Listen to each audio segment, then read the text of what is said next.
তো আজকে আমার এই শ্বশুরের হেলিকপ্টারটা করে পুরন্দর যেতে যে মালটার সাথে দেখা ও আরো অনেক কিছু। তো চলো ঘটনাটা তোমাদেরকে হালকা করে খুলে বলি।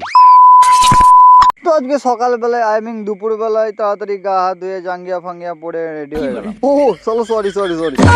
হ্যাঁ, তো যাই হোক, যেটা বলতে চাইছিলাম, ভিডিওর প্রথমেই বলেছি আমরা কোথায় যাচ্ছি, তাই আর কিছু বলার নাই। হ্যাঁ, তো তাই জামা প্যান্ট পরে, চোখে চশমা, কানে ঘড়ি, হাতে বেল সব পরে রেডি হয়ে গেলাম। আর আমি একা যাবো ঘুরু ঘুরু করতে, আর আমার জান গৌড়াকে নিয়ে যাবো না, তাকে কোনোদিন হয়?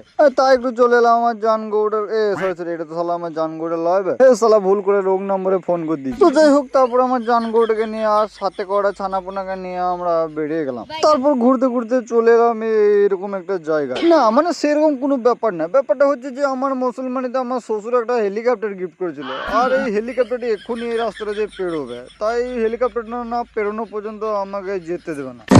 তো তারপর 2-3 দিন দাঁড়ানোর পর ফাইনালি আমাদের হেলিকপ্টার পেরিং গেল, আর আমরা চলে এলাম এই উচ্চগ্রাম না চুচ্চগ্রাম কি বলে এরকম একটা জায়গায়। আর ওখান থেকে কিছুটা যাওয়ার পর আমরা চলে এলাম পুরন্দর নামক একটা গ্রামে। আর ওখানে আসতেই দেখি এই বাচ্চা ছেলেটাও দাঁড়িয়ে আছে। তো তোমরা কেউ কি এই মালটাকে চিনো? চিনলে হালকা করে কমেন্ট করে দিও।